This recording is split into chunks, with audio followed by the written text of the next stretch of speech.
महापुराण की कथा कहती है रविवार को अगर लोटा भरकर शिव को समर्पित करा जाता है तो घर में तेज लक्ष्मी प्राप्त होती है। क्या मिलती है? तेज लक्ष्मी।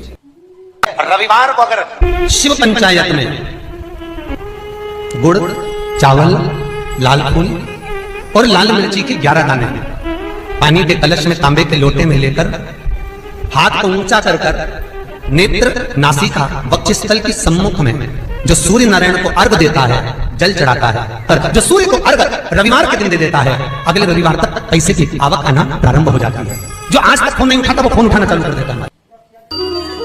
अगर कोई बड़ी बीमारी है, कोई बात आपको शंकर भगवान से कहना है तो रविवार के दिन जब सूर्य को अर्घ देंगे तो वही कलश रख देंगे अर्घ दिया हुआ, फिर उसको आपको धोना नहीं है। दूसरे दिन सोमवार का दिन पड़ेगा, फिर जल भर लो उसी कलश में, सूर्य नारायण को अर्घ देकर वही कलश से वापिस जल भरकर शंकर जी के मंदिर में ले जाकर जल को चढ़ाना प्रारंभ कर दीजिए। आपको स्वयं बड़ी रोग, बड़ी बीमारी में भी आराम लगना प्रारंभ हो जाएगा। आप कहो।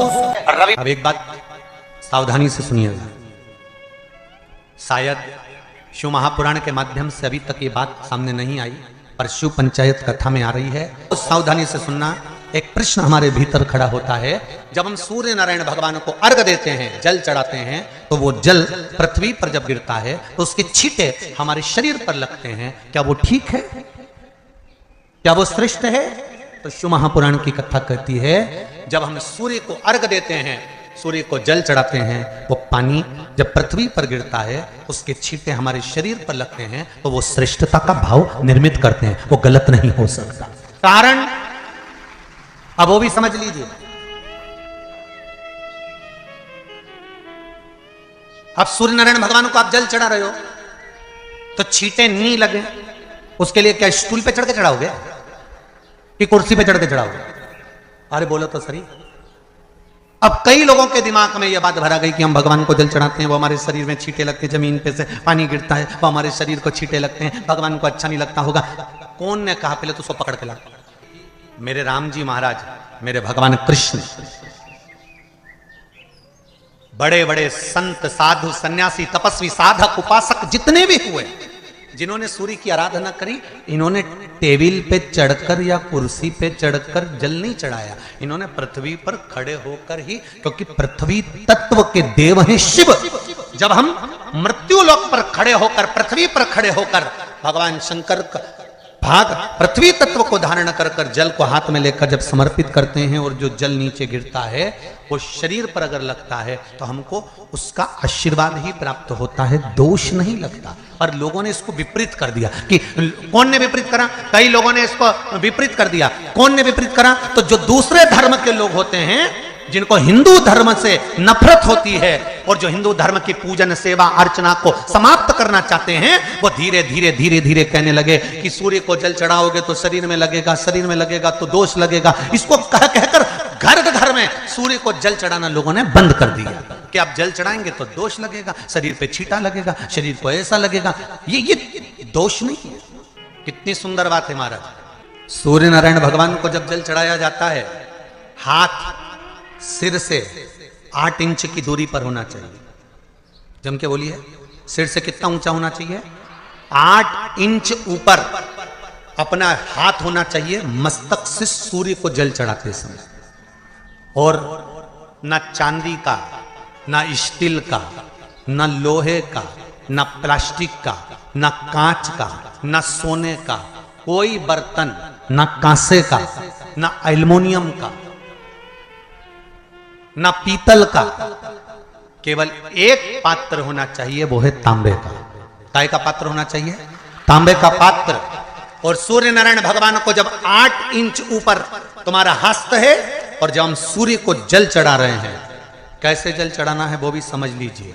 अगर कोई कैंसर का मरीज है, जिसके चेस्ट में कैंसर आ गया हो, लेफ्ट में, राइट में कहीं पर कैंसर आ गया हो, या कोई गठान आ गई हो, तो महाराज आप जल चढ़ाते समय उस जल की धार को सूर्य भगवान को जब चढ़ा रहे हो तो धार आपकी गठान की ओर जाना चाहिए, जिससे सूर्य की किरण उस जल में से आपके उस स्थान पर पड़े। उस जगह पर पड़े जहां पर गठान है। महाराज आप लगातार जल तो चढ़ाना चालू करो, अच्छे अच्छे डॉक्टर फेल हो जाएंगे और कह देंगे गठान ठीक हो गई। आपका लीवर और किडनी गड़बड़ कर रहा है, आप प्रतिदिन आपका स्वास्थ्य गड़बड़ रहता है, आप प्रतिदिन ये ज्योतिष शास्त्र के अंतर्गत, रत्न शास्त्र के अंतर्गत, ये रत्न शास्त्र, ज्योतिष शास्त्र, रंग शास्त्र जो हमारे यहाँ है, रंगों के हिसाब से ये जितने रत्न होते हैं, माणिक हुआ, सोन मोती हुआ, नीलम हुआ, मूंगा हुआ, पुखराज हुआ, ये क्यों कहते हैं ये पीला है, ये सफेद है, ये नीला है, ये लाल है, इसको शरीर में क्यों पहनाते हैं? उसका कारण होता है कि जब शरीर में पहनते हैं सूर्य की किरण उसमें पड़ती है, हमारे शरीर पर वो कलर का इफेक्ट पड़ता है, उस कलर को शरीर पर लगता है, और शरीर पर लगता है तो हमारा शरीर धीरे धीरे, हमारी जो इंद्रियां हैं वो सही होने लगती हैं, काम सही होने लगता है। तो आप कहते हो ना सब, मैं कौन सा नक पहनूं, मैं कौन सा मोती पहनूं, मैं कौन सा पुखराज पहनूं, मैं कौन सा नीलम पहनूं, वो ज्योतिष शास्त्र के अंतर्गत, रत्न शास्त्र के अंतर्गत जितने रत्न हम पहनते हैं ये केवल उस किरण के लिए ही तो पहनते हैं कि जो सूर्य की किरण मिले, उस किरण का प्रभाव हमारे शरीर पर पड़े। तो इन सबसे अच्छा है कि सुबह शंकर भगवान का नाम लो, तांबा का लोटा में जल भरो, 8 इंच ऊपर सिर से हाथ होना चाहिए, और सूर्य नारायण भगवान का दर्शन साधारण नहीं, जो जल तुम चढ़ा रहे हो वो जल की जो धार आ रही है उसमें सूर्य का दर्शन होना चाहिए, तो कैंसर की बीमारी कभी नहीं हो सकती। लीवर, किडनी, हार्ट, आपके हार्ट में अगर तकलीफ है, डॉक्टर ने कह दिया कि इसमें नस चोक है, आपको कहीं ना कहीं छल्ला डलेगा, आपको कह दिया इसमें कुछ ना कुछ प्रॉब्लम आ रही है, आप सूर्य को अर्घ देना चालू कर दो, सूर्य को जल चढ़ाना चालू कर दीजिए। आप सूर्य को जल चढ़ाओ, वो जल की जो तरंग आ रही है, वो जल जो निकल कर जा रहा है, उसकी जो किरण आपके हृदय पर, आपकी छाती पर पड़ रही है, नाड़ियों में पड़ रही है, नसों में पड़ रही है, उसका बल देखो तो सही। 1 महीना लगातार चढ़ाओ तो 15 दिन 20 दिन कर तो देखो। क्यों राम जी महाराज जल चढ़ाते थे, क्यों भगवान कृष्ण जल चढ़ाते थे सूर्य को, क्यों दशरथ जी महाराज जल चढ़ाते थे, क्यों कश्यप ऋषि जल चढ़ाते थे सूर्य को, सारे 33 कोटि देवता, सारे ऋषिवर, साधु संत सन्यासी तपस्वी साधक उपासक सब भगवान सूर्य को अर्घ दिया करते थे। क्यों देते थे, किस लिए? सूर्य नारायण भगवान को जल चढ़ाते समय आपके पंजों की एड़ी ऊंची नहीं होना चाहिए, ध्यान दीजिएगा महाराज। आपका पंजा पांव का पूरा की पूरा जमा होना चाहिए भूमि पर। हाथ कितने इंच ऊपर? 8 इंच ऊपर होना चाहिए। जल जो गिरे, सूर्य की किरण, सूर्य का दर्शन उस जल की रोशनी में करना चाहिए। क्या होगा उससे? जिस बच्चे को आंख में चश्मा लगा हो, मोटे से मोटा चश्मा लगा हो, छूट नहीं रहा हो, तो थोड़े दिन उसको सूर्य का अर्घ चढ़वाना चालू कर दो और जल में से सूर्य का दर्शन कराना चालू कर दो। सूर्य का दर्शन जल में से 2 महीना 2.5 महीना बहुत है, आंख की रोशनी बढ़ जाएगी, चश्मा हट जाएगा। आप कर देखिए।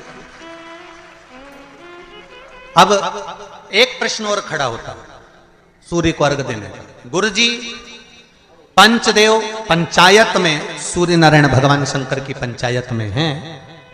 सूर्य नारायण को हम फ्लैट में रहते हैं, हम फ्लैट के अंदर रहते हैं, तो हम फ्लैट में रहते हैं, हमारे यहाँ अगर छज्जा नहीं है, हमारे यहाँ जगह नहीं है, तो हम सूर्य को अर्घ कैसे दें? तो महाराज खिड़की तो होगी, अगर घर में फ्लैट में पानी ढुलेगा और आप लोग नहीं समेट सकते तो एक बाल्टी रख लो, एक पात्र रख लो, पर सूर्य नारायण भगवान को अर्घ देकर रोशनी शरीर पर पड़ना चाहिए।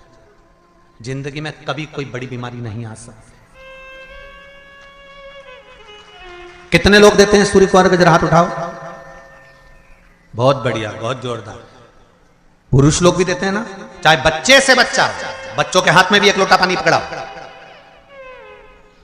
घर में छोटे बच्चे हो ना, उनको तांबे का लोटा दो, पानी दो, जा बाहर खड़े हो, जा 1 लोटा पानी चढ़ा के। पहले दिन आप स्वयं बच्चे के साथ बाहर खड़ी हो, ओटले पर, घर के बाहर खड़ी हो, छत पे खड़ी हो या घर के बाहर खड़ी हो, और बच्चे से कह लो चढ़ाओ बेटा, देखो ऐसा हाथ 8 इंच ऊपर करिए, तांबे का लोटा लेकर पानी धीरे धीरे डोलना है। जैसे वो स्लो मोशन के सीन नहीं होते नाटक में, ये एकदम धीरे धीरे धीरे, बस नहीं तो मालूम पड़े छोरा छोरी एक साथ उंडेल के अंदर नहीं। जल चढ़ाते समय उस पानी में से सूर्य की किरण पड़ना चाहिए, सूर्य की किरण।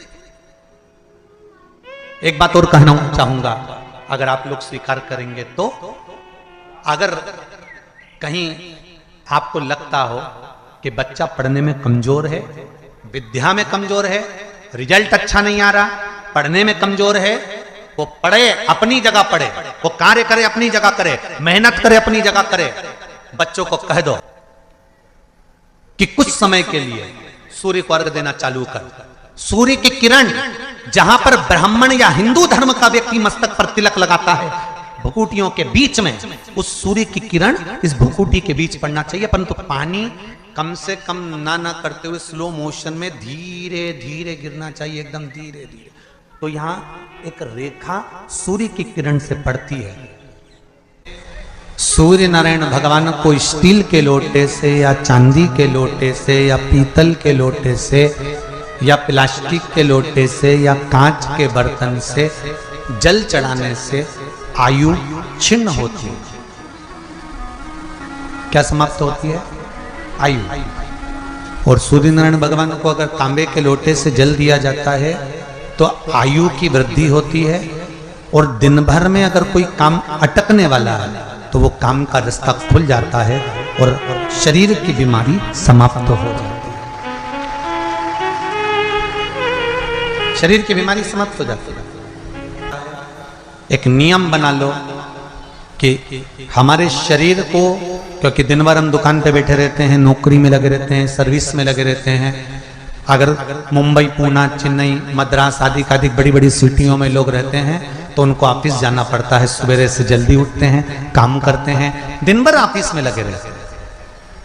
व्यापार करने वाला व्यक्ति व्यापार करता रहता है, नौकरी करने वाला व्यक्ति नौकरी करता रहता है, धंधा करने वाला व्यक्ति धंधा करता रहता है, ठेला चलाने वाला, गाड़ी चलाने वाला गाड़ी चलाता रहता है। घर की माताओं को एक नियम चालू कर देना चाहिए। क्या नियम? क्योंकि जान है तो जहान है। बोलो सही है कि गलत है? शरीर में रोग आ गया, बीमारी आ गई, और तुमने 5 लाख रुपए महीना भी कमाया, मान लो, एक सरल भाषा में समझ लो, 5 लाख रुपए महीना तुम कमा रहे हो, 4 लाख रुपए महीना तुम कमा रहे हो, और शरीर में बीमारी आ गई। अब वो 5 लाख रुपए तुम्हारे कमाए हुए किसी काम के हैं क्या? हॉस्पिटल में जाओगे, दवाई में, गोली में, जांचों में वो समाप्त होते चले जाएगा। तुमने कमाया किसके लिए था? अपने बच्चों के लिए। मेहनत किसके लिए करी? अपने बच्चों के लिए। परिश्रम किसके लिए करा? आगे बढ़ने के लिए। और मालूम पड़ा कि तुम बीमार पड़ गए, जितना तुमने कमा कर जोड़ा था वो सब तुम्हारी बीमारी में लग गया। तो ऐसा कमाना कोई फायदे का है क्या?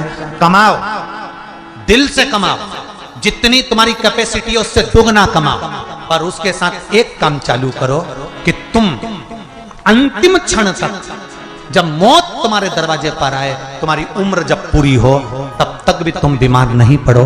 उसके लिए एक काम चालू कर दो, हमें तांबे के लोटे में पानी भरना है, सिर से 8 इंच ऊपर रखना है, सूर्य को अर्घ देना है, और जो पानी नीचे गिरेगा उस पानी में से सूर्य का दर्शन करना है। वो पानी जब हमारे शरीर के इस हृदय रेखा के सम्मुख से, इस कपाल रेखा के बीच में से, मध्य से उस पानी की धार जब सूर्य की किरण देगा तो हमारे शरीर में कोई बड़ी बीमारी, ना कैंसर, ना लीवर, ना किडनी, कोई अटैक पटैक आ ही नहीं सकती।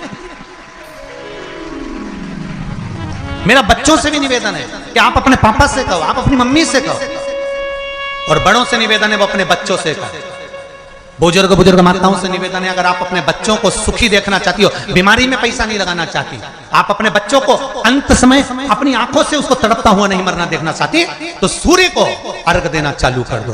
क्योंकि सूर्य की किरण जल के साथ जब इस शरीर पर पड़ती है तो शरीर में कोई बीमारी टिक ही नहीं सकती। ये श्रीमद् शिव महापुराण की कथा कह रही है।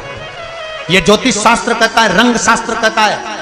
हमारे जितने ज्योतिष शास्त्र हैं, रंग शास्त्र हैं, नग बताते हैं, मोती बताते हैं, नीलम बताते हैं, पन्ना बताते हैं, ये सब क्या पहनाते हैं? रंग का क्यों पहनाते हैं? क्योंकि रंग का इफेक्ट इस शरीर पर पड़ता है। कपड़े कौन से कलर के पहन रहा है उसका इफेक्ट इस शरीर पर पड़ता है।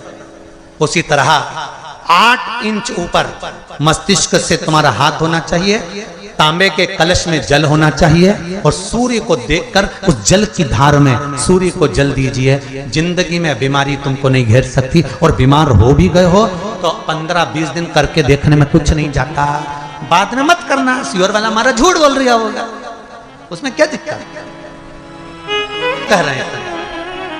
क्यों बोल रहे हैं? उसका एक कारण है, आज के समय में लोग 80 साल और 90 साल के होकर नहीं जा रहे भाई। आज के समय में लोग अटैक आता है, बीमारी आती है, कैंसर हो गया, शुगर हो गई, बीपी हो गया, 60, 70, 75, 55, 40 में लोगों के प्राण छूट जा रहे हैं। अगर ये पूरी पृथ्वी युवानों से जवानों से अगर विहीन हो जाएगी तो किस काम की? तुम्हारा कमाया गया धन किस काम का होगा? कौन कौन ले रहा है नियम? आज से नियम बना लो, एक तांबे का लोटा जल सूर्य नारायण को अर्घ देना है हमको प्रतिदिन, घर का चाहे छोटा हो चाहे बड़ा हो। जिस बच्चे को रोज बुखार आता हो, निमोनिया हो रहा हो, जिसका लीवर किडनी डैमेज हो गया हो, वो नियम बना लो, 15 दिन के अंदर 20 दिन के अंदर डायलिसिस में अंतर आ जाएगा तुम्हारे। तुम कर तो देखो, प्रभाव करे।